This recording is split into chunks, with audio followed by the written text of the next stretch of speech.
Welcome to an elementary synthetic geometry-based introduction to inversion of the real plane with respect to a circle course, episode 7, lecture 7, in which we will prove our next 8 theorems, numbered 24 through 31. The theorem number 24 that you see on the board behind me forms a pair with the theorem number 23, which we proved in the previous lecture.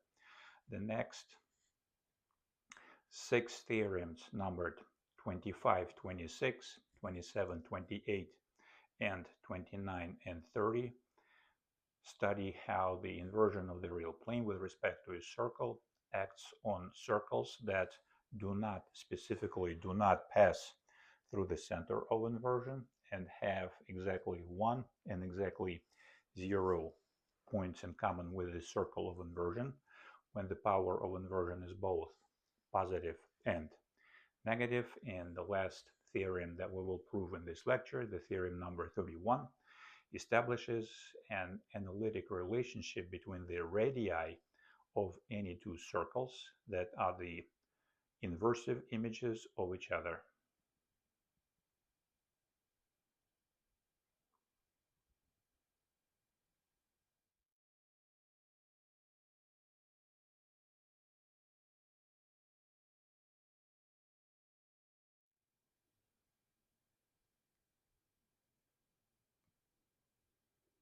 According to the theorem number 24,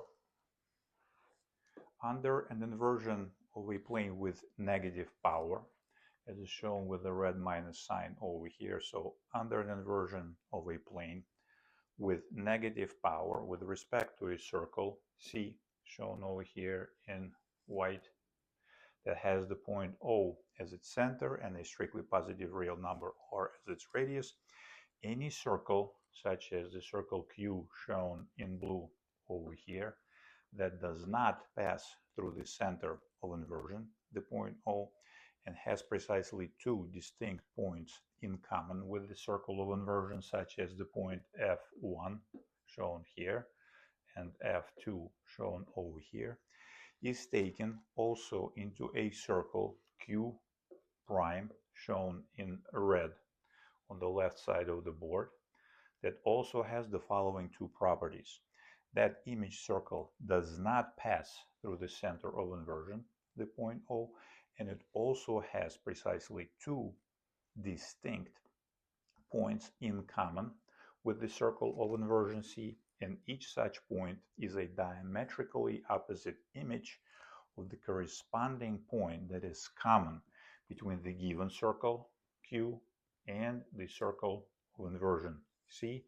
And these points are shown over here as F prime 1, this point over here, which is a diametrically opposite image of the first point, F1, that is common to the given circle Q and the circle of inversion C, and the point F prime 2, shown over here, which is a diametrically opposite image of the second point that is common to both the given circle Q and the circle of inversion C.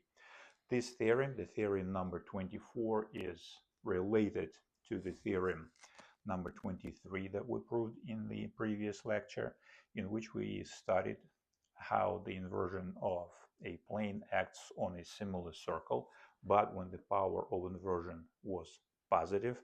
And in this theorem, the theorem number 24, we will cover the same case, but when the power of inversion is negative. And before you try to generate a proof of this theorem on your own, we recommend that you may want to spend a little bit of time watching an animation that I have put together for you using the free software GeoGebra, and that animation captures the heart and soul of the theorem number 24.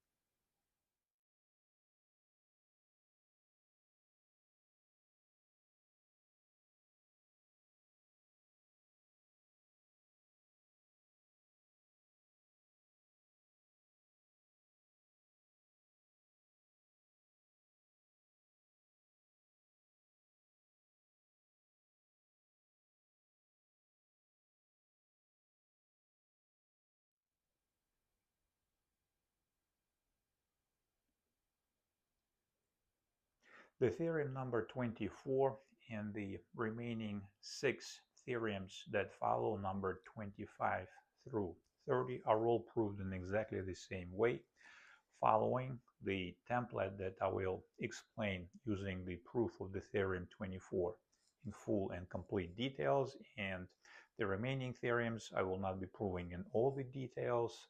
The viewers are expected to generate these proofs on their own using this template that we will go over in complete detail using the proof of the theorem number 24 as a sample. In other words, in all these theorems, number 24, 25, 26, 27, 28, 29, and 30, we do pretty much essentially one and the same set of steps. We carry out the following set of steps. First, we construct a straight line of centers, let's say lowercase p, that connects the center of inversion, which is given, the point O in this case, and the center of the given circle, uppercase Q. These 2 points are given. We snap a straight line, lowercase p, geometrically shown over here, that passes through the center of inversion, the point O, and the center of the given circle, which is given the uppercase Q. This is the algebra, this is the geometry. That straight line, the line of centers, is shown in white over here. That straight line of centers will intersect the given circle at 2 distinct and diametrically opposite points, depending on the situation. For example, when the circle Q will be tangent to the circle of inversion C, one of these points will collapse into the point of tangency, but it doesn't matter. In this case, we will have 2 distinct points which are the intersection points between the line of centers P and the given circle Q. This is recorded over here. The line of centers P intersects the given circle Q at 2 distinct and diametrically opposite points A and B. These points are shown over here. The point A, it happens to sit inside of the circle of inversion, and the point B, that happens to sit outside of the circle of inversion. Doesn't really matter. This is almost mechanical. This is what we do. Step number 2, we reflect the points A and B constructed in the previous step under the given power. In this case, the power of inversion is negative, so we reflect the points A and the points B with negative power under the inversion of the parent plane with respect to the given circle C that has the point O as its center. And we obtain 2 images of these pre-image points. In this case, because the power of inversion is negative and the point A happens to sit inside of the circle of inversion, this point is thrown out of the circle of inversion on the other side of the center of inversion over here. This is the point A prime. This point is the image of the pre-image point A under the given power of inversion, which is negative. The point B over here happens to sit outside of the circle of inversion. By the corresponding theorem, it will be thrown inside of the circle of inversion and also on the other side of the center of inversion over here. This point is shown over here, B prime, B prime. This is the point, the image of the pre-image point B under the inversion of the plane with respect to the wide circle C with negative power. Wonderful. Step number 3. Well, before we go on to the step number 3, we will observe that wherever the mystery curve is, whatever the mystery image of the given circle Q that doesn't pass through the center of inversion and has precisely 2 distinct points in common with that circle of inversion is, it must pass already, we establish it, through the point A prime and the point B prime. Next, let's analyze the common points F1 and F2. By the corresponding theorem, that was the theorem number 2, we proved that any point that sits on the circle of inversion under the corresponding inversion with negative power is taken into where? Into a point that is diametrically opposite to that point. As such, the point F1 that sits on the circle of inversion will be thrown into the point F prime 1 that is diametrically opposite to the point F1, and the point F2 will be thrown under the inversion with negative power into the point F prime 2 shown over here. That is what? That is the diametrically opposite image of the point F2. And again, because the points F1 and F2 are common to two geometric objects, the given circle Q and the circle of inversion C, these two objects belong to these two objects at the same time, the circle Q and the circle of inversion C, and as such, this inversion with negative power acts on these points F1 and F2 in a very predictable and understandable way. Now we pick the point C at random on the given circle Q that is distinct from the points A, B, F1, and F2, which is shown over here. Pick a point at random C that is distinct from these 4 points. And in the next step, we will reflect this point C into its image C prime under the given power. If the power of inversion in the particular theorem is positive, we reflect the point C in the given circle with positive power. In this case, the power inversion is negative. As such, we reflect the point C into its image C prime when the power is negative. And we observe that because the point C sits precisely on the given circle Q by the corresponding theorem, the Theos' theorem, or the corresponding theorem from Euclid's Elements, Book 3, where he develops the theory of circles, the magnitude of the angle ACB, the magnitude of the angle ACB must be what? Must be pi over 2 radians, or 90 degrees, or that angle in the circumference that subtends the diameter of a circle is right. Wonderful. Next, we bring in the heavy artillery, the theorem number 22. We'll use it twice. Remember that we bestowed a special name on it. This is ICSTT, inversion with respect to a circle, similar triangles theorem. That theorem establishes an important relationship between the corresponding triangles that are built on two points that have the corresponding inversive images and satisfy certain conditions. And in this case, we will see what? Because the point C and the point A satisfy precisely the premise of the theorem 22, we will show that the triangle OAC, the triangle OAC is similar to the triangle OC prime A prime. Triangle OC prime A prime, again by the theorem 22.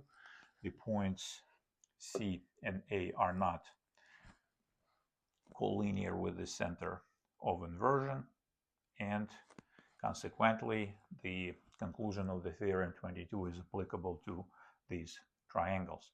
Consequently, that means that in these triangles we have the magnitude of the angles, interior angles of the vertex O, these angles being vertical, these are equal one another, and precisely because remember according to this theorem, in order to form correctly the name of the similar triangles, in this case we need to take the images of the given points A and C, flip them into A prime C prime, and then swap them. Consequently, that means that the magnitude of the angle OCA, shown as gamma over here, must be equal to what? Must be equal to the corresponding angle where the images of these points are swapped. So instead of CA, we go A prime C prime, which means that the magnitude of the angle O, A prime C prime, shown in gamma, is precisely what we need. Gamma, gamma. Now we do the same thing to the next pair of triangles, the triangle OCB, the triangle OCB, which is similar to triangle OB prime C prime. Triangle OB prime C prime, you see? And in these triangles, which angles do we work with? Well, we work with the following angle, OCB. In this case, this angle is composite. It consists of two parts, the angle gamma, which we define as the magnitude of the angle OCA, and the right angle ACB. this is captured over here. By the theorem 22, the magnitude of this angle OCB must be equal to what? To the magnitude of the angle OB prime C prime. It is this angle right here, this angle right here. It must be equal to the magnitude of the angle OB prime C prime, still by the theorem 22. But the angle OB prime C prime is what? Is an exterior angle. For which triangle? For the triangle B prime, C prime, A prime, by the corresponding theorem that Euclid proves in his Elements in Book 1. The magnitude of that angle is equal to what? To the sum of the opposite and interior angles. And what are the opposite and interior angles? Well, it is this angle, B prime, C prime, A prime, and the interior angle at the vertex A prime, which is gamma.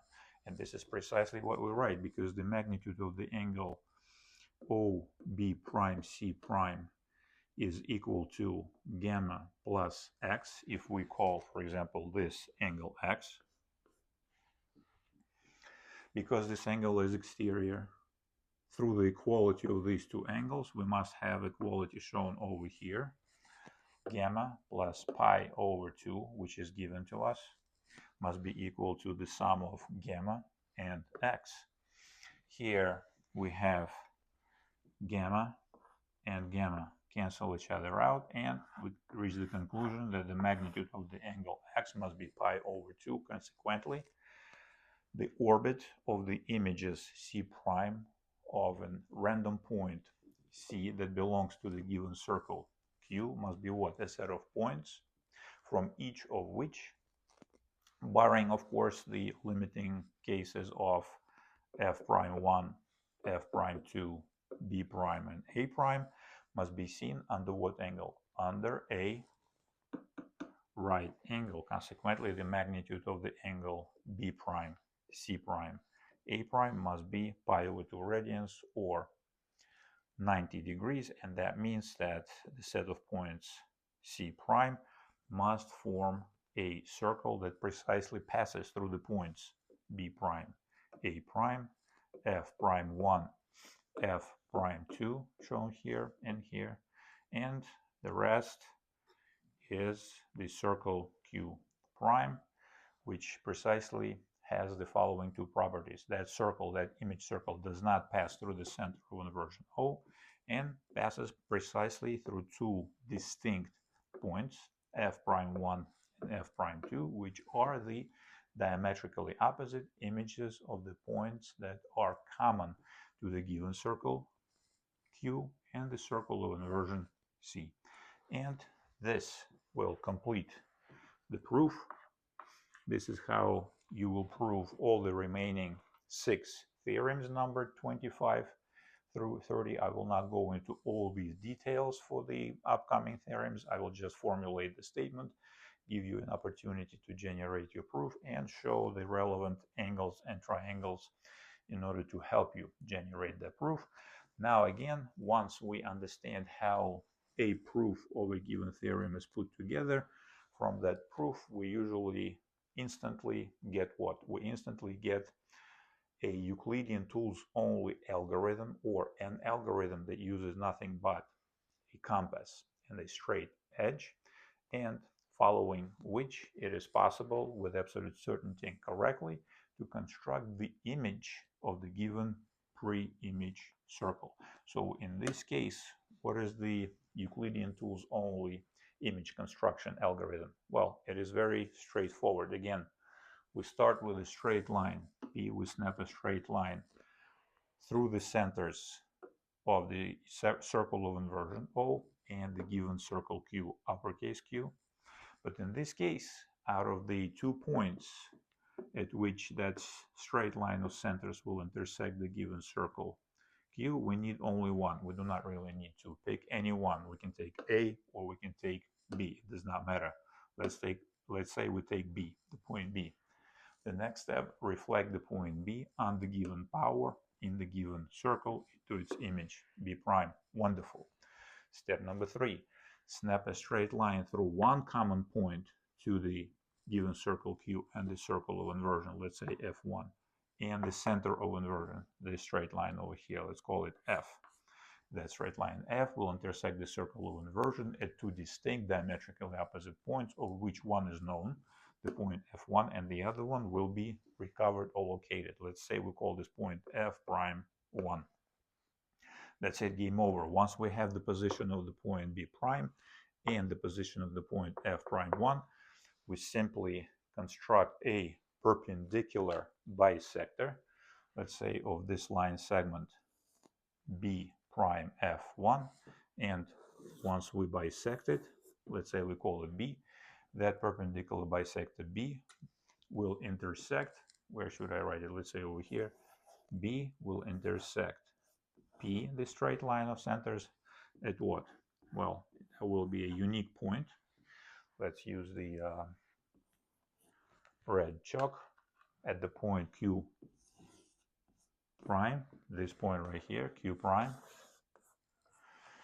And once we have that point Q prime, we grab our compass, we open up that compass to cover the distance from the point Q prime to either the point B prime or F prime 1. These points will be equidistant from this point, and we snap a circle Q prime, and that circle will be precisely the image sought after under the inversion of the plane with negative power for a circle Q that does not pass through the center of inversion and has precisely two distinct points with the circle of inversion. And here, for a proof that this algorithm is correct, again, I will leave it as an exercise to the viewer. You will argue here precisely in the opposite direction from the fact that since Q prime is a circle, this angle over here, X, must be right, and through the corresponding triangles, you will prove that the product of the distances from the center of inversion to a point C and to a point C prime must be the same as, for example, the product of the distances from the point O to the points B and B prime, because here again, these angles over here, they're kind of small, but you understand what is going on. These angles are vertical, and through this fact, using also the fact that you have the right angle here and here, you will show that the triangles, for example, which ones OCB and OB prime C prime are similar, and in similar triangles, the lengths of the sides that lie opposite equal angles must be in the same proportion, and from that proportion you will show that precisely the product of the distances from the center of inversion to the points C and C prime must be exactly the same as the product of the distances by unwinding the ratio from the center of inversion to the points B and B prime, which is R squared, and thus you will show that this is exactly the image. The points C prime and C are locked into the inversive relationship that we are looking for. This is it for the Theorem 24, and we will move on to the Theorem 25 next.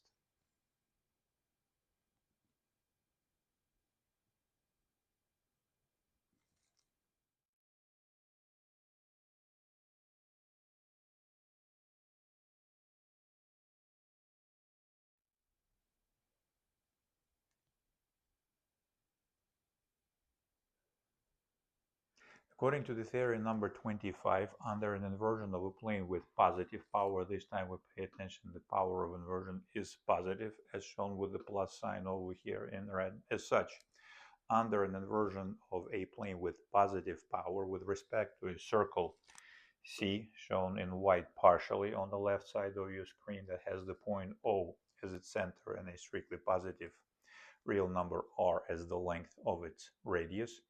Any circle, such as Q circle, that does not pass through the center of inversion O and that is located strictly inside of the circle of inversion C and has precisely one point in common with the circle of inversion, is taken into also a circle Q prime, shown in red over here, that is located strictly outside of the circle of inversion and that passes through the single point that is common to the given circle Q and the circle of inversion C, otherwise known as the point of tangency.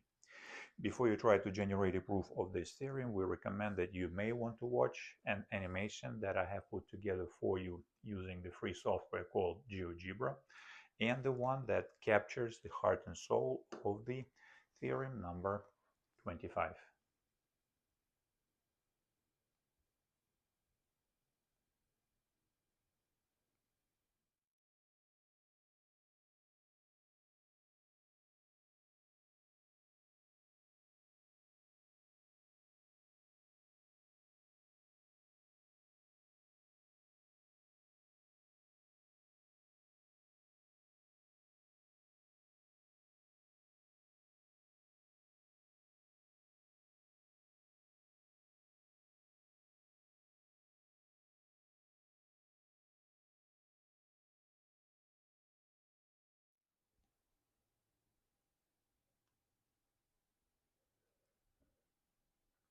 As a guidance for those who had trouble generating a proof of this theorem, and as a reference with a correct response, a way to put a proof for the theorem number 25 is again to follow the template that we outlined on the right side of your screen and explain how it works in the previous segment. Here we will pretty much follow the steps of this template. Snap a straight line of centers. That straight line will intersect the given circle Q at two distinct points. This time, however, the point B becomes what? Becomes the sole point of tangency, which I named the point T. Consequently, once we have the point A, we reflect that point in the given circle with the given power, which is positive. Here, the leftover from the previous proof, I left it alone, but you see that you will adjust this symbols accordingly. So this time we act on the point A with inversion with positive power. We take that point into the point A prime, and then we pick a point C at random on a given circle Q that is distinct from the points A and the point T. We construct the image again. We reflect the given point C with the correct power. This time it's not negative but positive into this image point C prime, and we throw the theorem 22 at the corresponding triangles. This time the letter B replaced with the letter T and the letter B prime replaced with the letter T again, because what? Remember, according to the theorem number 1, any point that sits precisely on the circle of inversion under the corresponding inversion with positive power, which is the case in the theorem number 25, is taken into itself, which means that in this particular case, in the context of the theorem 25, the point T remains what? Fixed or stationary. Then we consider which triangles? The triangles OAC and OC prime A prime, OAC and OC prime A prime. We have the angle, the magnitude of the angle gamma, interior angle at the vertex A, and the magnitude of the interior angle at the vertex C in the triangle OAC marked as gamma, gamma, gamma. And then we do what? Well, we consider the other two similar triangles, OCT and OTC prime, C prime. In these two triangles, the magnitudes of which angle equal one another? The magnitude of the angle OCT must be equal to the magnitude of the angle OTC prime, TC prime. Now, the magnitude of the angle OCT in the triangle OCT is what? Is composite. It's comprised of two magnitudes, the magnitude of the angle gamma, and what is this? Pi over 2 radians, the right angle at the vertex C, as it subtends the diameter AT of the given circle Q, gamma plus pi over 2. Now, in the corresponding triangle ODC prime. This angle, the magnitude of this angle right here, ODC prime, must be equal to the magnitude of the angle OCT, but that magnitude of this angle over here, ODC prime, is what? That angle is exterior for what triangle? Triangle TC prime A prime. And the magnitude of that angle must be equal to the sum of the magnitudes of the opposite and interior angles of the triangle. Gamma plus x. Gamma plus x must be equal to gamma plus pi over 2. Gamma and gamma cancel out. X equals to pi over 2. Boom, we have the only possible orbit for the image points. And that completes the proof of this theorem. Once we have a proof of this theorem, we pretty much instantly understand what a Euclidean tools only algorithm for constructing the image circle Q prime of the given circle Q is. So what is it? Well, again, snap the straight line of center. Step number 1, obtain the point A, invert it in a given circle with the positive power into the point A prime. We know how to do it with Euclidean tools alone. These were the early problems and the early theorems that were proved. We know several ways to do that. Once we have the location of the point A prime on the books, we bisect the line segment T A prime with the perpendicular bisector B, which will intersect the straight line of centers at the unique point Q prime, which is the center of the image circle sought after. Open up the compass to the distance between the point Q prime and either the point A prime or T. Snap a circle, and that circle Q prime is the sought after image of the given circle Q under the positive power. For a proof, you will argue in the opposite direction. Here you will know, you don't have to prove, but you will know that the angle at the vertex C prime, T C prime A, will be right, and you will basically take this fact into the proof that the corresponding triangles here will be, for example, you will prove that the triangles OAC and OCA prime, these two triangles, will be similar. The angle at the vertex O between these two triangles is shared. You will manipulate these angles into the convincing proof that these angles must be equal. The triangles are similar. You will write down the proportion or the ratio for the lengths of the corresponding sides, unfold this ratio, and show that the product of the distances from the center of inversion O to the points C and C prime must be equal to the product of the distances from the center of inversion to the points which ones A and A prime, which is lower r squared, the radius of inversion, and voila, you have your proof. Now that we're done with the theorem 25, we will consider the converse of the theorem 25, which is the theorem number 26.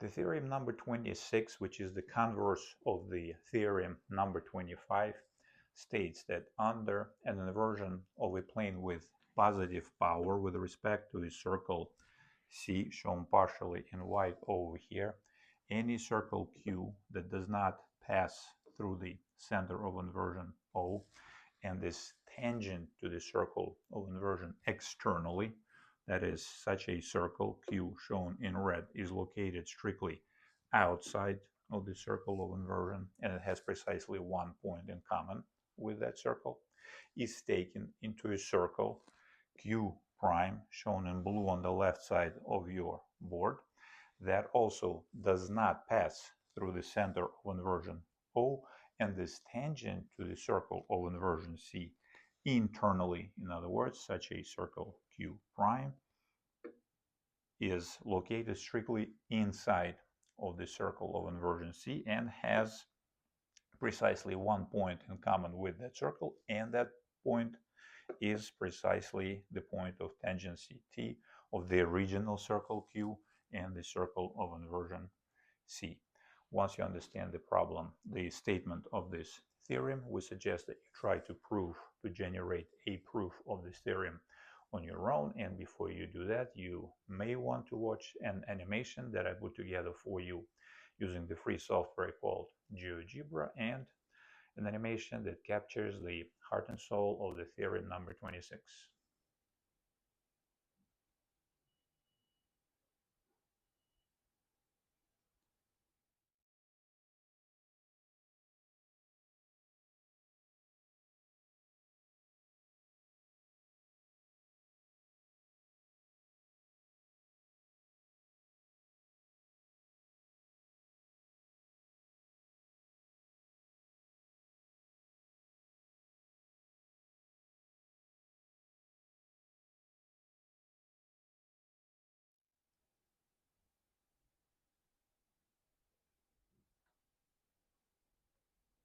A proof of the theorem number 26 is almost verbatim identical to the proof that we discussed for the theorem number 25 if we simply rename most of the objects from their direct notation into the prime notation, and conversely from the prime notation into the direct notation. That is, the circle that was the subject of the theorem 25 that we called Q, that was located inside, strictly inside of the circle of inversion, we rename it into Q prime, and the circle that was located outside the image Q prime, we rename it back to the circle Q.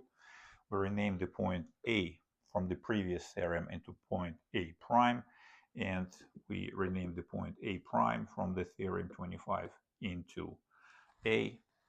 Likewise, we rename the points C and C prime, and the points Q and Q prime correspondingly. The point T remains the same, and the rest of the proof flows pretty much verbatim, with the following exception. In the previous theorem, the point A was located strictly inside of the circle of inversion, and according to the early theorem that we proved in this course, under the inversion of the plane with respect to a circle, that point will be thrown outside of the circle of inversion.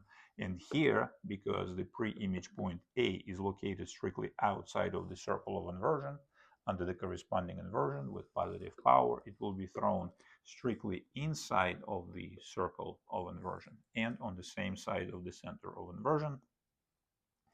And because this point is evidently distinct from the point at infinity, it will not be taken into the center of inversion. The point T under the inversion with positive power must be fixed. So whatever mystery curve that is the image of the given circle Q in this particular case is, it must pass through the points T and A prime, and then we take the point C at random on the circle Q, distinct from the points T and A. We reflect this point into the point C prime. We argue the same way, except that this time the angle at the point C prime, under which the line segment A prime T is seen, will be X, and the angle TCA is still pi over 2 by the Thales' theorem. The rest of the reasoning is exactly the same. And once we understand the proof, a Euclidean tools only construction of the image of the circle Q under given conditions is also straightforward, and amazingly enough, it is basically a verbatim copy of the Euclidean tools only construction of the image circle from the previous theorem, from the theorem 25. We snap a straight line of centers, we obtain the point A, we reflect that point in the given circle with positive power into the point A prime. Once we have the location of the point A prime, we bisect the line segment A prime T with the perpendicular bisector, let's call it B. That bisector will intersect the straight line of centers at the unique point Q prime, which is the center of the image circle sought after. Open up the compass to the distance from the point Q prime to either the point T or A prime. Snap a circle Q prime, and that circle is the circle sought after. It is the image of the given circle Q that is externally tangent to the circle of inversion C. For a proof, again, here we will argue from the fact that this angle now is right, and by showing that the corresponding triangles are similar, we show that the points C and C prime are locked into the same relationship as far as the distance, their distance from the center of inversion is concerned, as the points A and A prime. Now, this is it for the theorem number 26, and we will move on to the theorem number 27 next.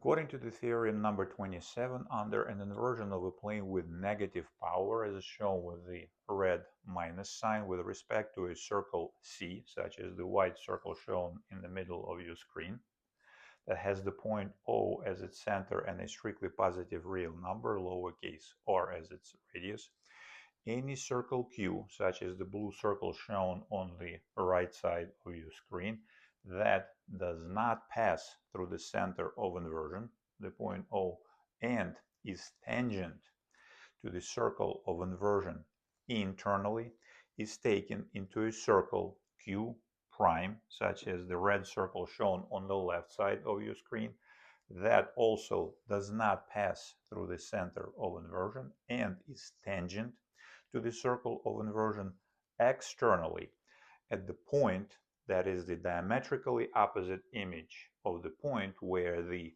given circle Q and the circle of inversion touch each other internally.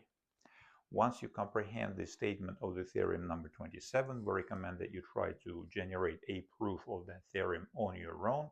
And before you do that, we suggest that you may want to watch an animation that I have put together for you using the free software called GeoGebra, and that animation captures the heart and soul of the theorem number 27.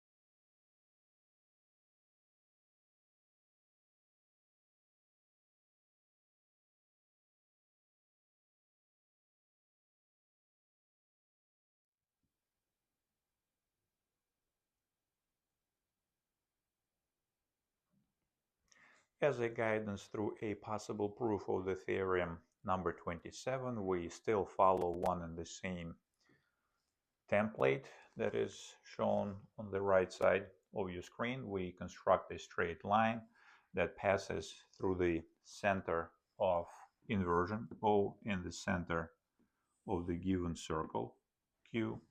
We refer to that straight line as the line of centers, lowercase p.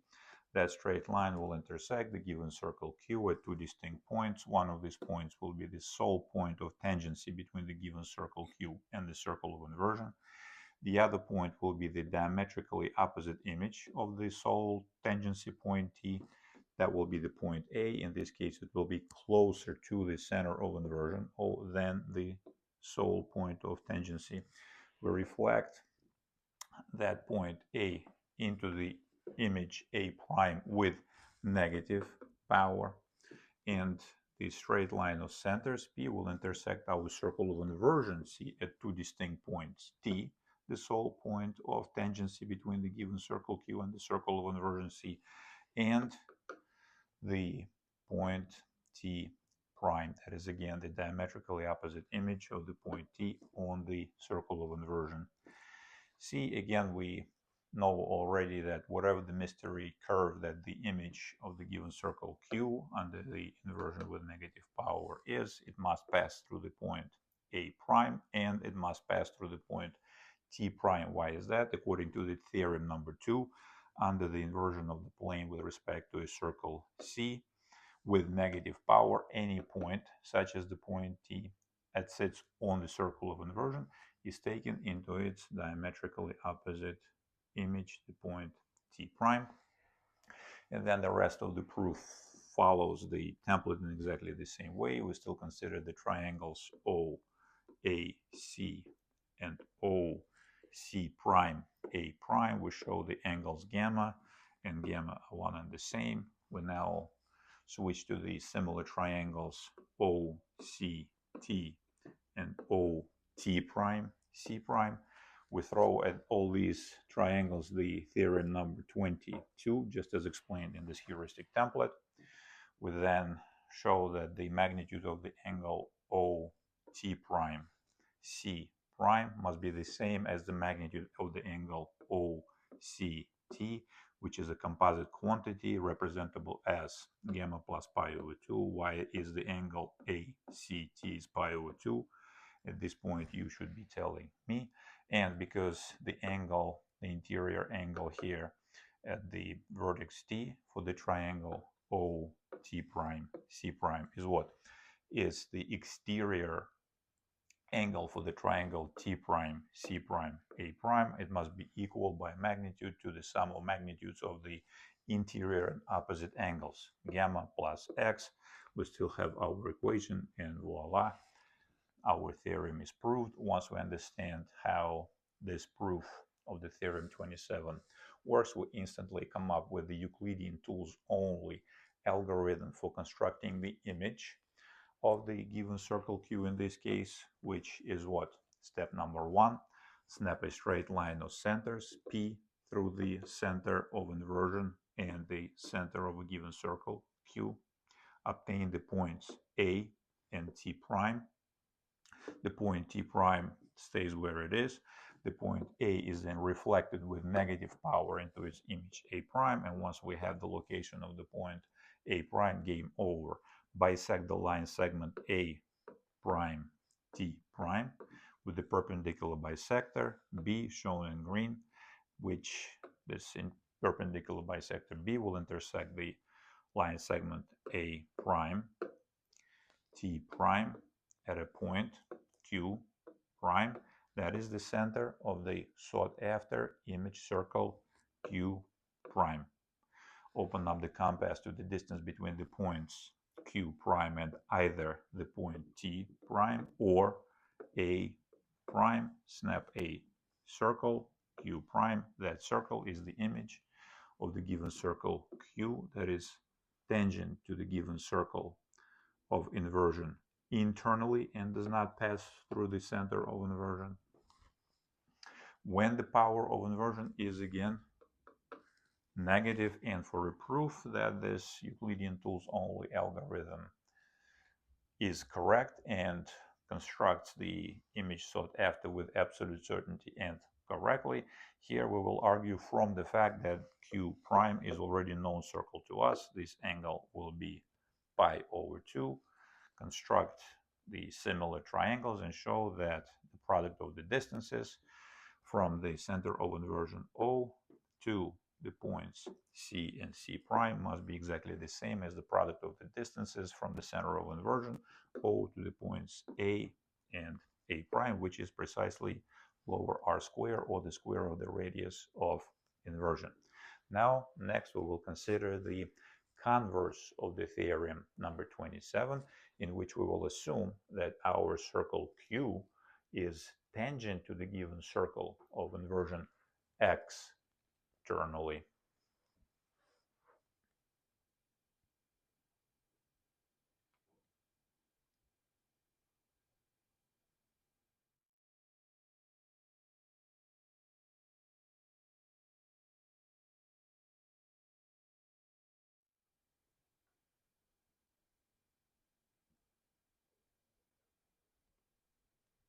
According to the theorem number 28, which is the converse of the theorem number 27, under an inversion of a plane with negative power, still with negative power, with respect to a circle C that has the point O as its center and a strictly positive real number, lowercase r, as its radius, any circle that does not pass through the center of inversion O and is tangent to the given circle of inversion C externally, this time externally, at a point, let's say T, is taken into a circle Q prime that also does not pass through the center of inversion, the point O, and is tangent to the circle of inversion internally at a point that is the diametrically opposite image of the sole point of tangency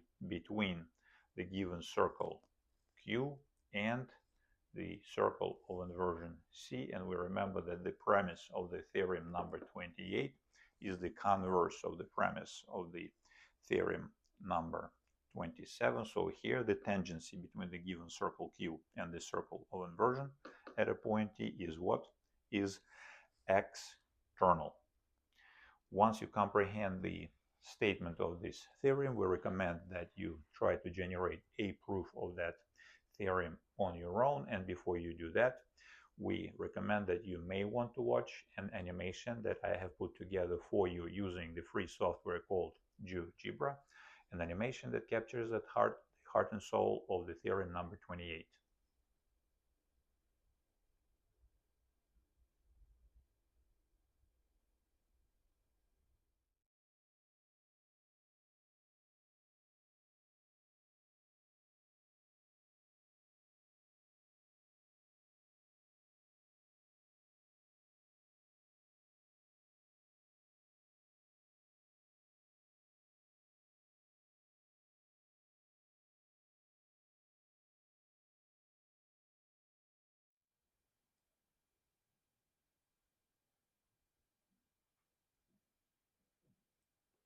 A possible proof of the theorem number 28 follows almost verbatim from the proof of the theorem number 27 if we rename all the material from the theorem number 27 that was not primed into primed, and conversely, if we take all the material from the theorem number 27 that was primed and renamed it into not primed. That is, the circle that used to be not primed now is primed, Q prime, and the circle that used to be primed in theorem 27 is now not primed. This is the pre-image circle Q now in the theorem 28. The point in the theorem 27 that used to be T is now T prime, and the point that was named as T prime in the theorem number 27 is now in the theorem number 28 just T. Consequently, the point Q that used to be Q is now Q prime, and the point that used to be Q prime is now Q. A now became A prime, and A prime from the previous theorem became A. C prime that used to be C prime in the theorem number 27 is now C, and what used to be C is now C prime, and so on. From that point onward, all the proof follows pretty much verbatim for the theorem number 28 from the theorem number 27. And the angle here, the interior angle of the triangle ACT, is still pi over 2. We just geometrically or picture-wise, we shuffle things a little bit. The angle that used to be x here is now pi over 2, and the angle that used to be pi over 2 here is now x.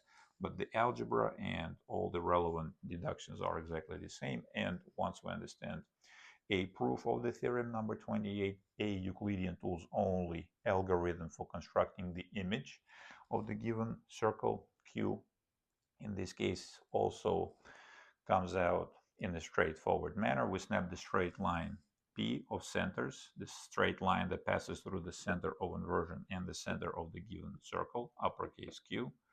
That straight line will intersect the given circle Q at two distinct points. The sole point of external tangency between the circle Q and the circle of inversion and its diametrically opposite image, the point A.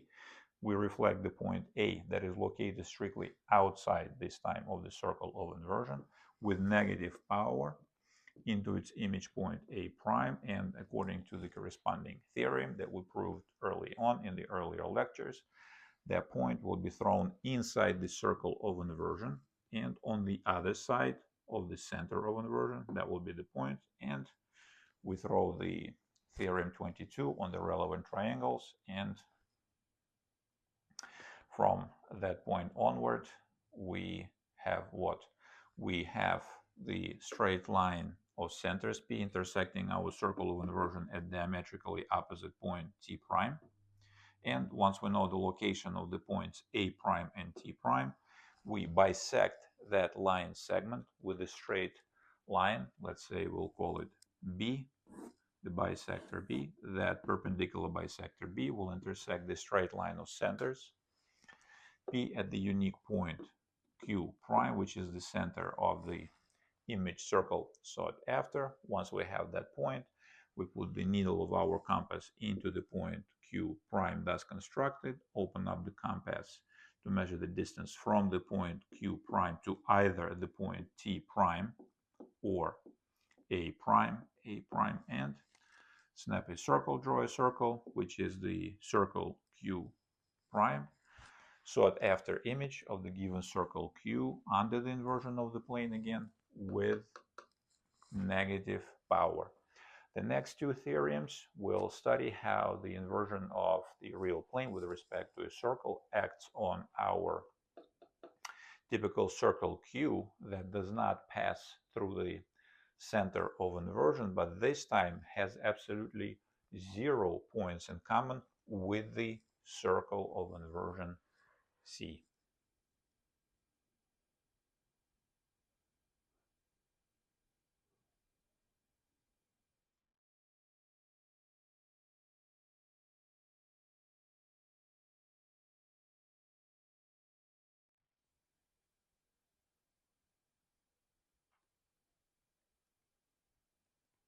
According to the theorem number 29, under an inversion of a plane with any power, this time when the power is positive or negative, with respect to a circle C shown in white in the middle of your screen that has the point O as its center and a strictly positive real number, lowercase r, as its radius, any circle that does not pass, still does not pass through the center of inversion, the point O, such as the blue circle Q shown over here inside the circle of inversion C, and which has exactly 0 points in common with the circle of inversion, being located again strictly inside of the circle of inversion, is taken into a circle of inversion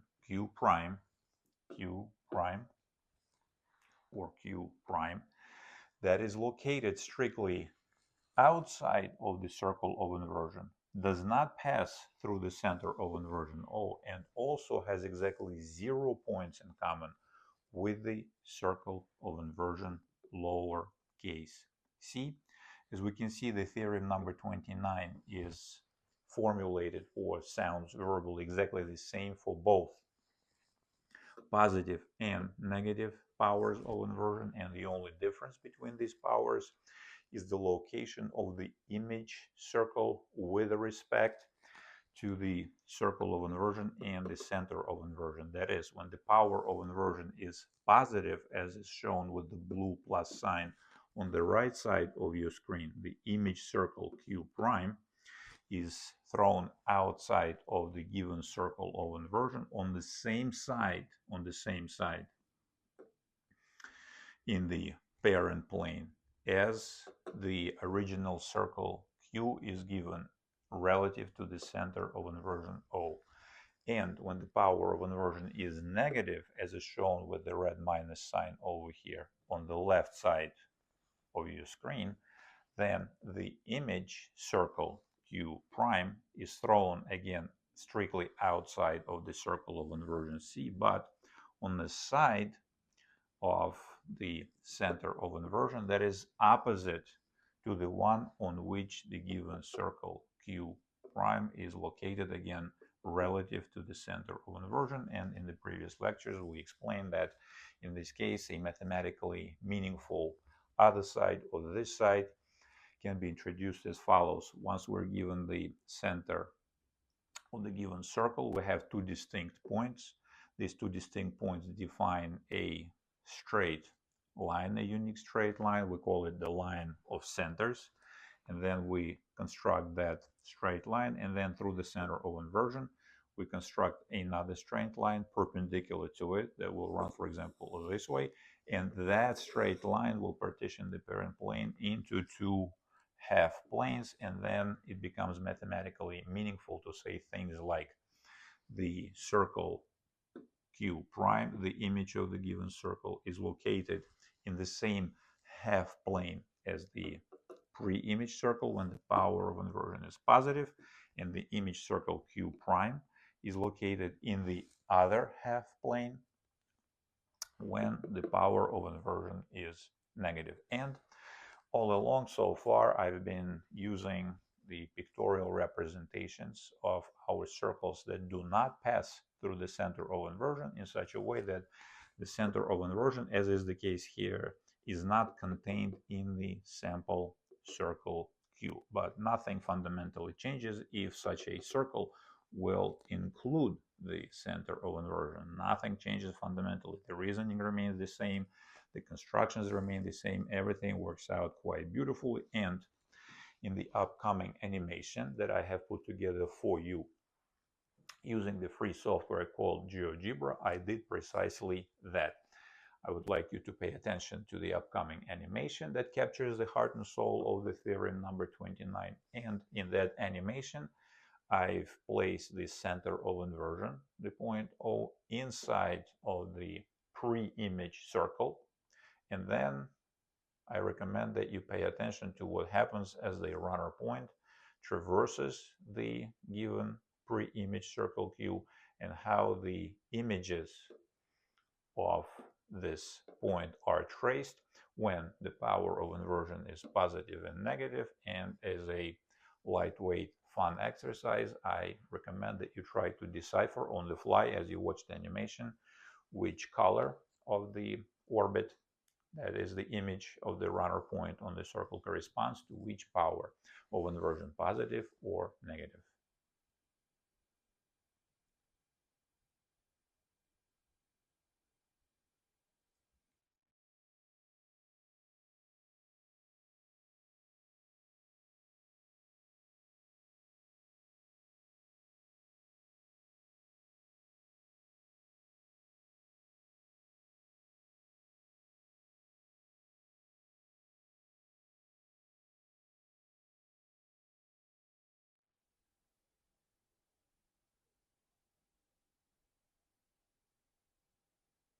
Again, a possible proof of the theorem number 29 follows the same heuristic template that we have outlined on the right side of your screen. It is pretty much followed again verbatim. We begin our proof of the theorem number 29 with the straight line lowercase p, line of centers that passes through the center of inversion O. And in order to avoid the clutter, the things are small as it is somewhere here, not shown, but there will be the given point uppercase Q, the center of the given circle Q, that is located strictly inside of the circle of inversion C, has exactly 0 points in common with it, and does not pass through the center of inversion. In that case, the straight line of centers, lowercase p, will intersect the circle Q at two distinct and diametrically opposite points, A and B. We reflect both of these points with the needed power in the given circle C into the image points A prime, and B prime, when the power of inversion is positive. So here we will do these reflections when the power is positive, and we will reflect these points, pre-image points, into the image points A prime n for negative power here, and B prime n for negative power. When the power is negative, these points will be shown over here. Again, whatever the mystery image, the mystery curve, that is the image of the given circle Q. In this case, that mystery curve must pass through the points B prime and A prime when the power is positive, and A prime n and B prime n when the power of inversion is negative. What do we do next? We pick a point at random, C, on the given circle that is distinct from the points A and B. We reflect that point with the given power into the point, let's say C prime, when the power is positive, and into the point C prime n, shown over here, when the power of inversion is negative. And then we roll through the rest of the proof as explained. The steps are exactly the same. We consider the similar triangles according to the theorem 22. These triangles will be again similar with the appropriate angles equal one another. Then we will consider yet another triangle, for example, OC prime A prime here, with this angle equal to angle AOCA, which is too small to show over here. I did not show it, but you understand the idea. And the rest of the proof follows exactly in the same way. We still have the triangles OCB and OB prime C, exterior angle, sum of interior and opposite angles, gamma plus x. Here it will be gamma plus pi over 2, the angle ACB. Where is it here? The angle ACB is right, and so on. And exactly the same reasoning will apply to the case when the power of inversion is negative. We understand a proof of the theorem 29. The algebra, the rest of the algebra is shown over here. We show that the magnitude of the angle x, basically the angle under which the corresponding line segments A prime, B prime, or A prime n and B prime n are seen from the image point C prime or C prime n must be right. Consequently, the only possible choice for the orbit for these image points are the corresponding circles. All the points over here, what is called in grown-up mathematics, are finite. No single point is a point at infinity. Consequently, no matter how we reflect the given plane with respect to the circle C, none of these reflections will jump into the center of inversion O, and conversely, none of when this center jumps into the point at infinity, that point will not conflict with any of the material that we have. This proves this theorem. And for Euclidean tools only algorithm for the construction of the image circle, we also understand that these steps are very straightforward. What is that Euclidean tools only image construction algorithm? Well, here is one. Again, start with the step number 1, snap a straight line of centers through the center of inversion and the given center Q, uppercase Q of the pre-image circle, Q, the blue one shown over here. That straight line will intersect our circle Q at two distinct points, A and B. We reflect them with the needed power. If our problem dictates that the power of inversion should be positive, we reflect these points with positive power as shown over here.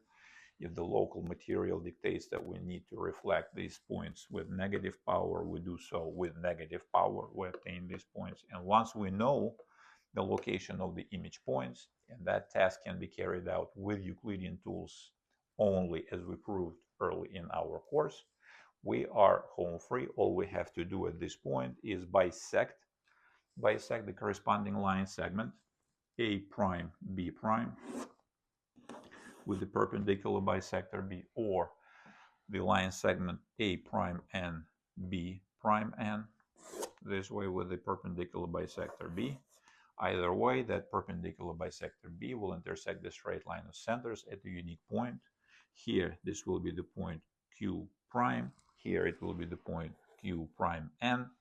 And game over. We open up our compass to the distance from this point, Q prime N or Q, and measure the distance to either the point A prime or B prime, or when the power of inversion is negative, to the points B prime N or A prime N, and snap a circle. Either way, the circle Q prime thus constructed, is the image of the given circle Q that is located strictly inside of the circle of inversion C, does not pass through the center of inversion O, and has precisely 0 points in common with the circle of inversion. Again, for a proof that this Euclidean tools only image construction algorithm is correct, we will argue in the opposite direction. Instead of proving that these angles over here at the vertex C prime and C prime N here are right, we will argue from the fact that they are right because we have circles. We show that the relative angles are equal by magnitude.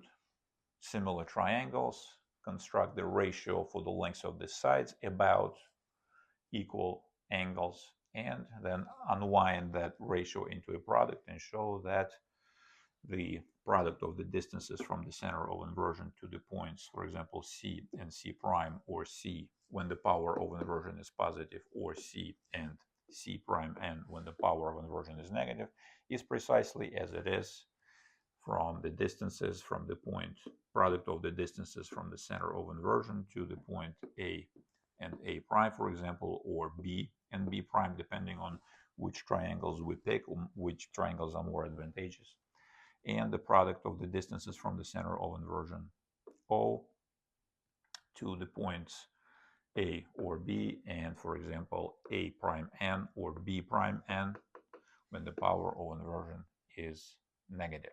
And that completes the discussion of the theorem number 29. Now we will discuss the theorem number 30, which is the converse of the theorem number 29.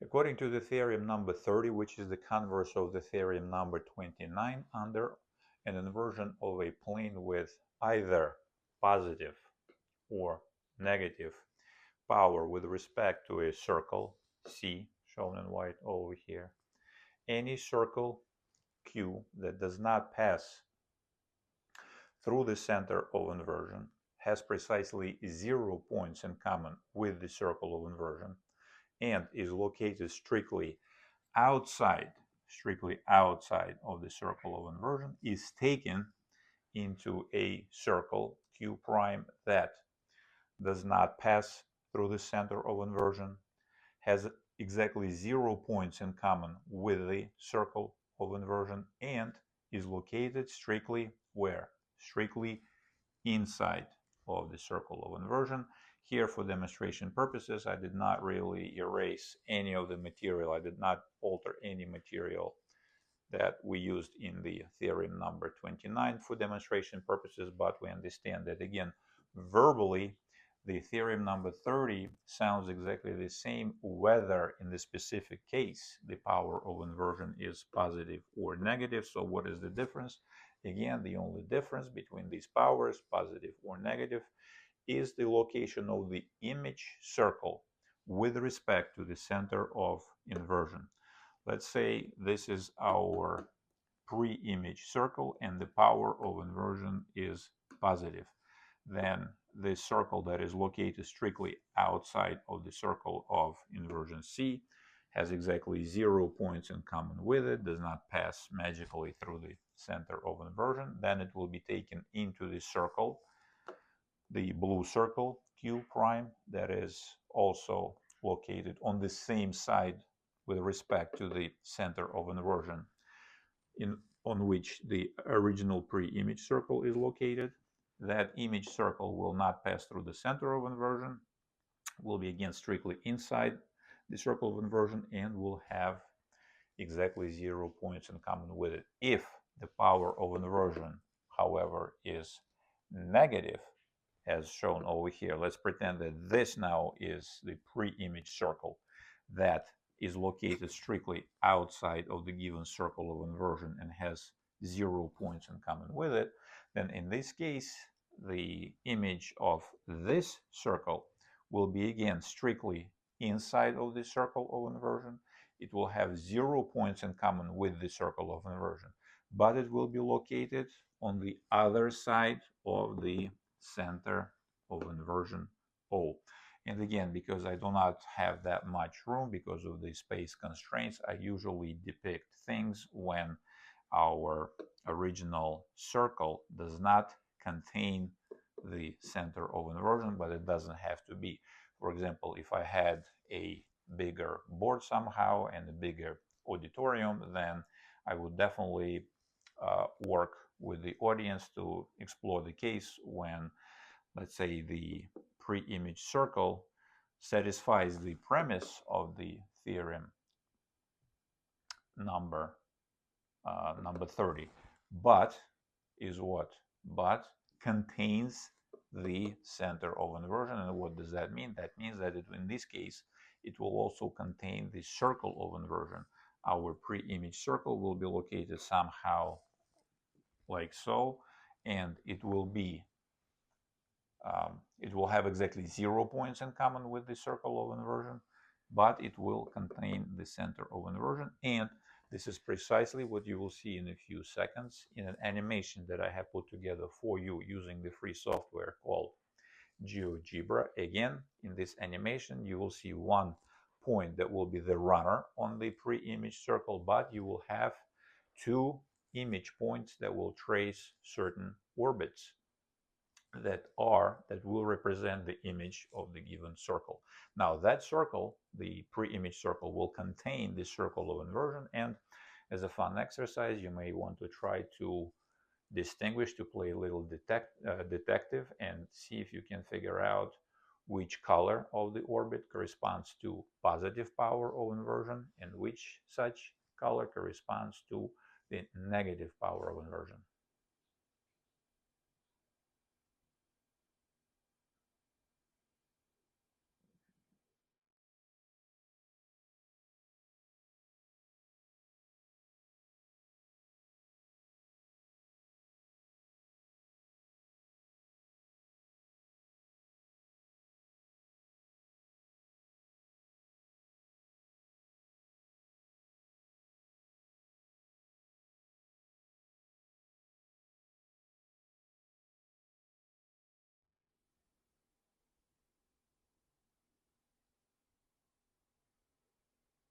A possible proof of the theorem number 30 follows the same script or follows the same heuristic template that we outlined on the right side of your screen.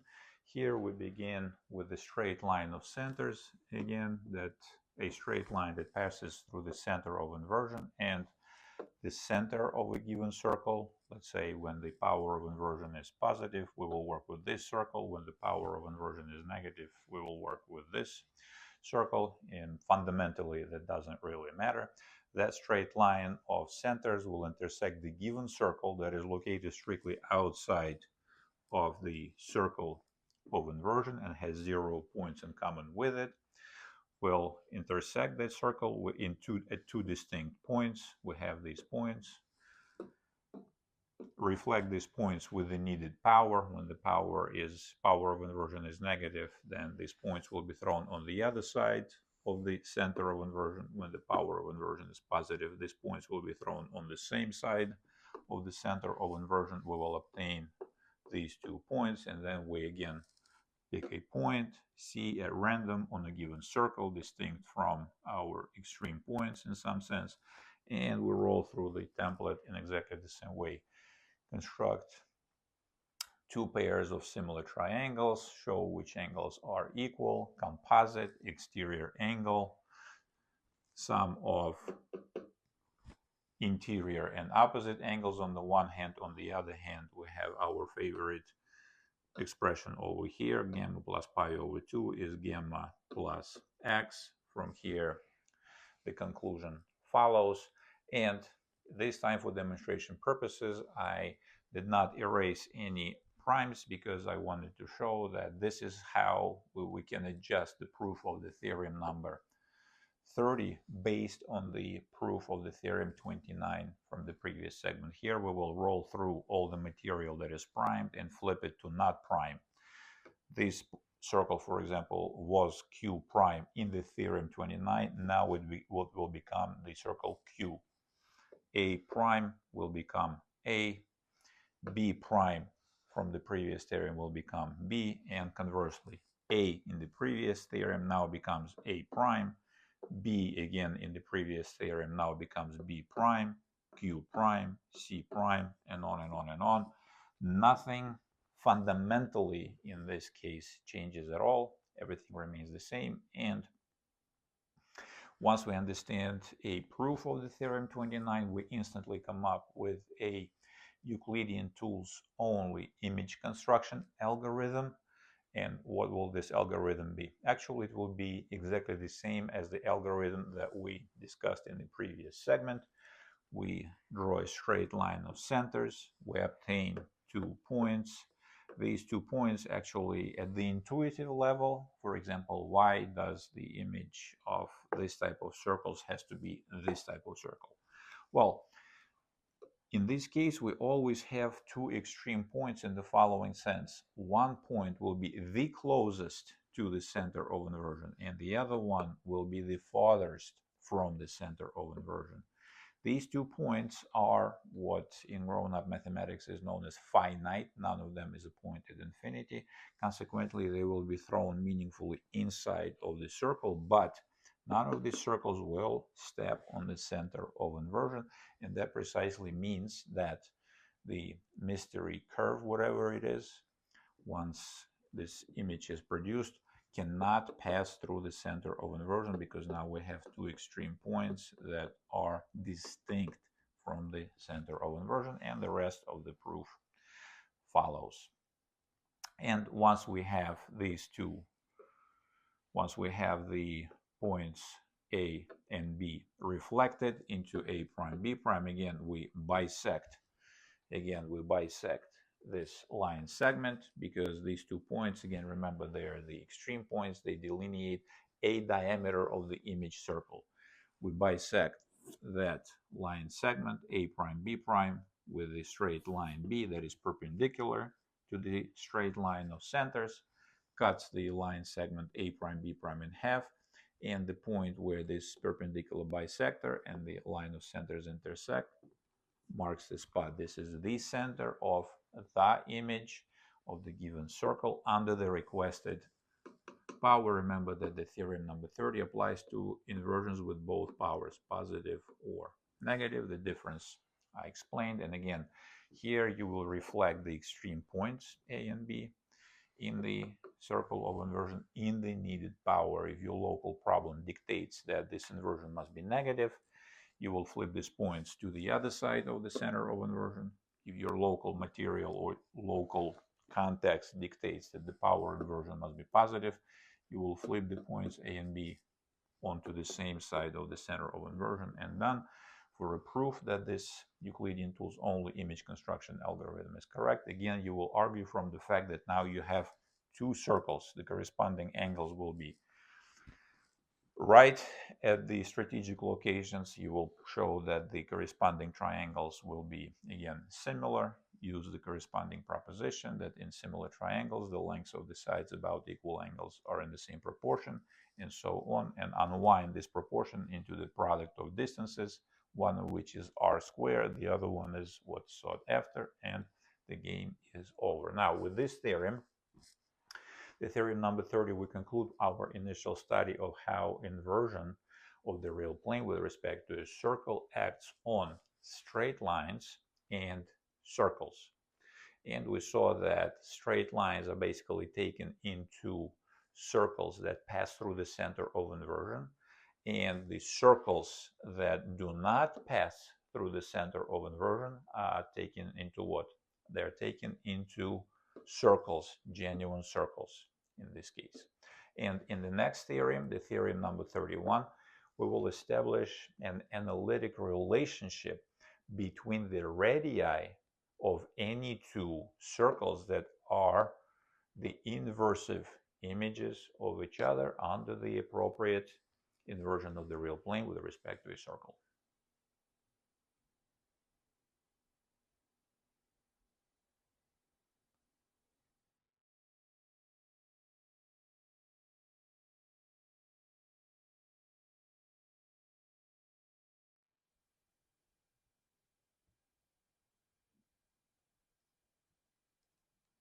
In the theorem number 31, we will prove that any 2 circles that are inversive images of each other under the corresponding inversion of the real plane with respect to a circle, then the relationship between the lengths of their radii is captured with this formula over here. That is, let us assume that Q is lowercase q is a circle that has the point uppercase Q as its center and uppercase R as its radius, and the circle lowercase q prime has the point uppercase Q prime as its center and uppercase R prime as its radius.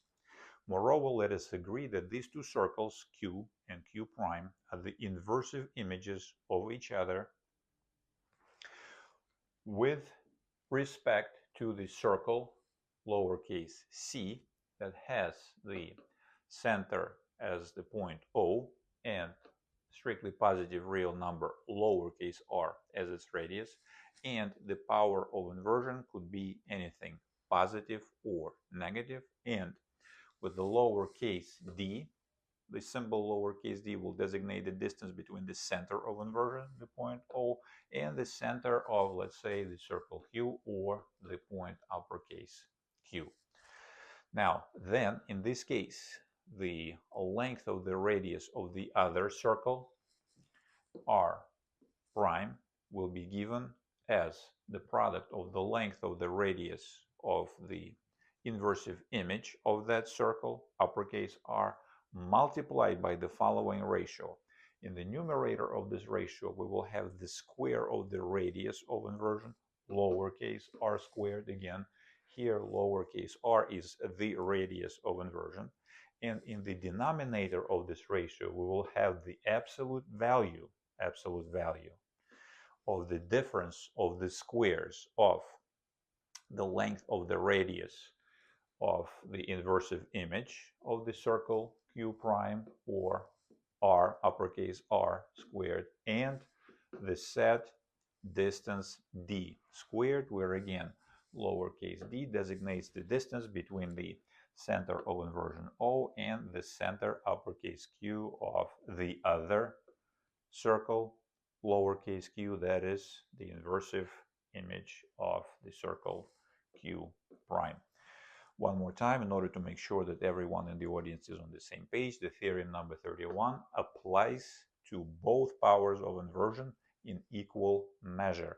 Whether this power of inversion is positive or negative, the relationship that we're about to prove still holds. And for demonstration purposes, on the left side of your screen, I rendered the essence of the theorem number 31 for the case when the power of inversion is positive, which means that, as we proved through all the previous theorems, in this case, let us say one circle, let's say we will call this the pre-image circle, lowercase q, shown in blue, is located, let's say again, strictly inside of the circle of inversion C, shown partially in white over here, and on the same side of the center of inversion, the point O, is its image, the circle Q prime, shown in red, and that circle has its center at the point Q prime. Then, if we measure the distance between the point O and the point Q in this particular case, then the relationship shown over here will hold, where again the uppercase R is the radius of the circle Q, and uppercase R prime is the radius of the circle Q prime. Once you comprehended and understood the statement of this theorem, we suggest that you put this video on pause, walk away, and try to generate a proof of the theorem number 31 on your own, and then come back and compare your ideas and your results with ours.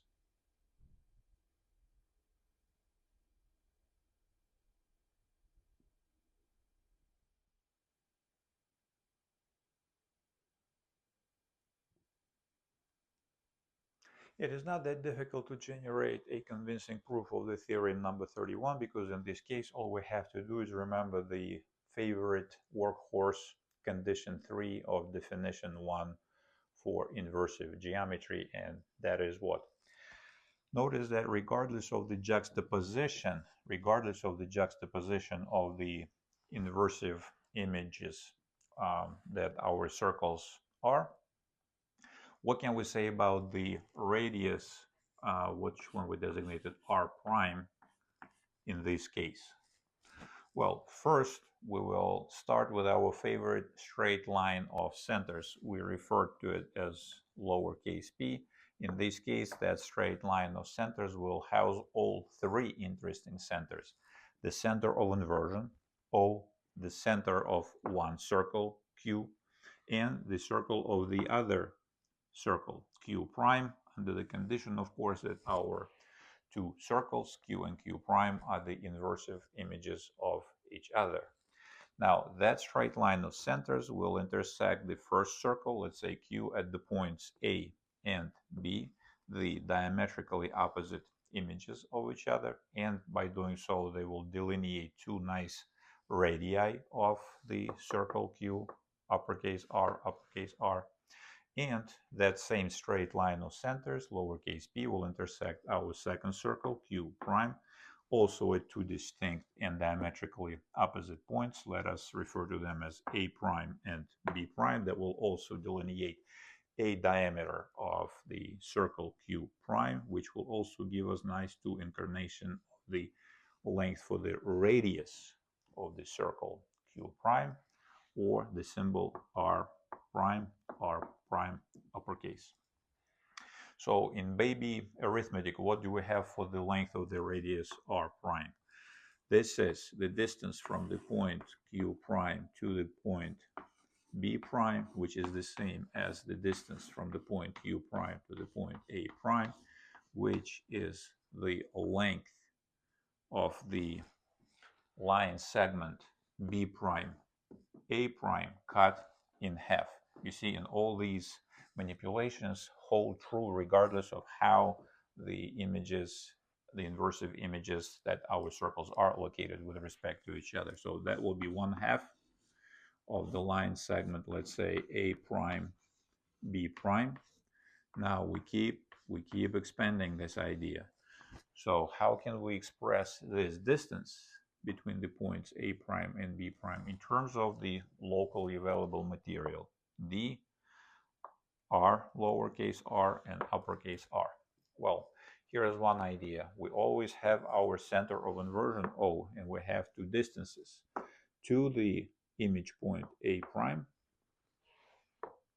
from the center of inversion, and the distance from that center of inversion to the image point B prime. Thus, we write this radius is 1/2 of the distance, let's say O A prime, minus the distance OB prime. And again, depending on the juxtaposition of the circles and depending on the power of inversion, our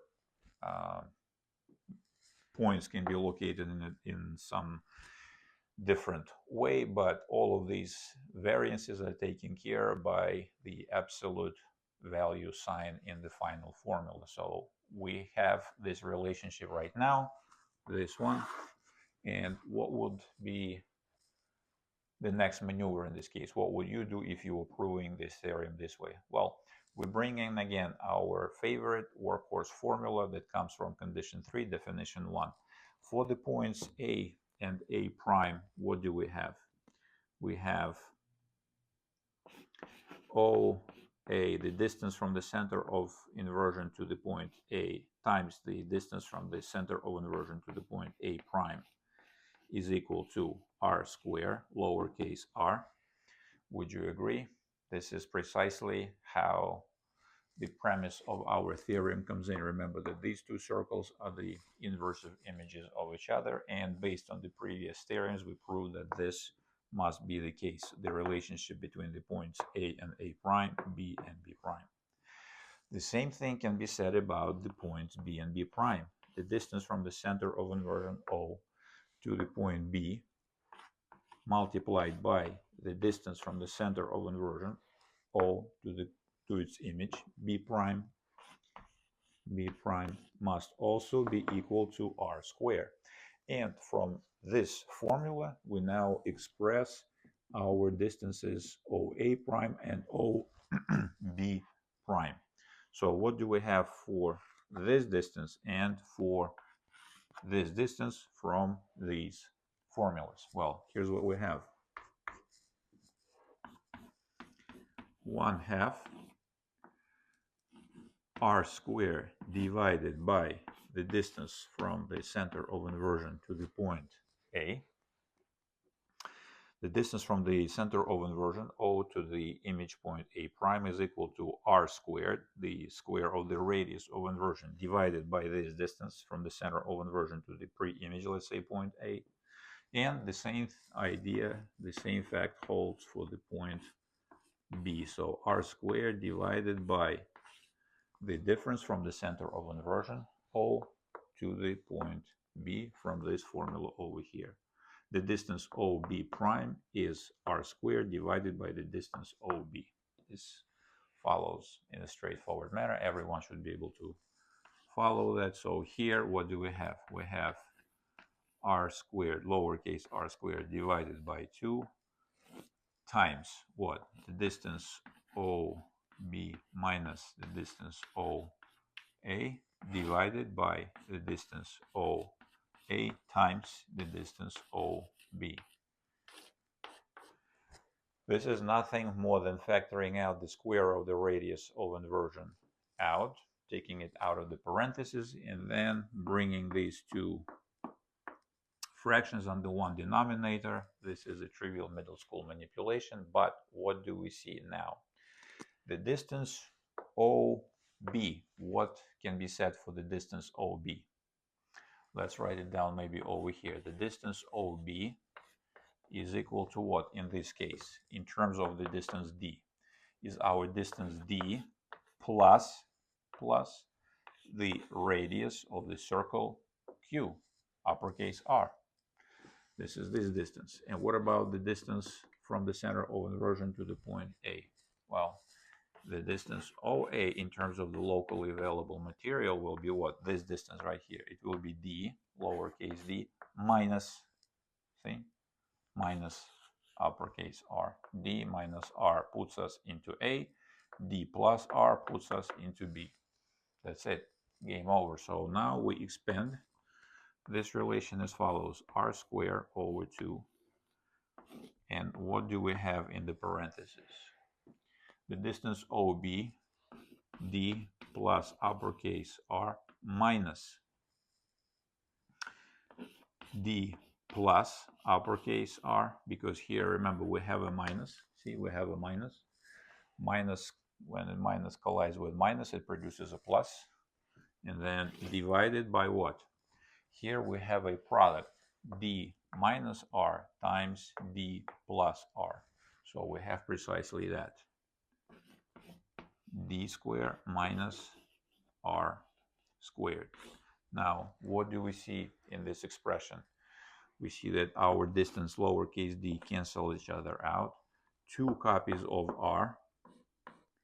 We will have R squared times 2 uppercase R divided by 2. And here we have our D squared minus R squared, like so. That maneuver is understood. 2 in the numerator, 2 in the denominator cancel each other out. And what do we have? We simply swap these numbers, rearrange them cosmetically. Real numbers commute under multiplication at all times, unlike octonions. So here we write it as follows. R, uppercase R times R squared divided by here. Again, we put the absolute value.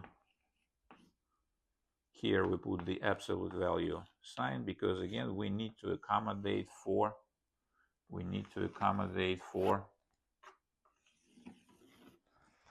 possible cases when the numbers in the denominator of this formula will come out negative, and evidently in our case, in the case of synthetic geometry and in general, it only makes sense that the radius of a circle is a magnitude that is at least at the minimum not negative. and hopefully it is strictly positive, and voila, we have our result. The length of the radius r prime is equal to uppercase R times the following ratio, r squared, where r is the radius of inversion, so the square of the radius of inversion, divided by the absolute value of the following difference of squares. The square of the distance d from the center of inversion to the center of one of the circles, and the radius itself, the square of the radius of that circle, as was claimed in the Theorem 31. This completes the proof. If you have any questions, the comment section is open. Ask away. But this is it for the lecture number 7. And in the next lecture, in the lecture number 8, we will take a closer look at the angles, the way the inversion of the real plane with respect to a circle acts on the angles between straight lines and specifically between circles.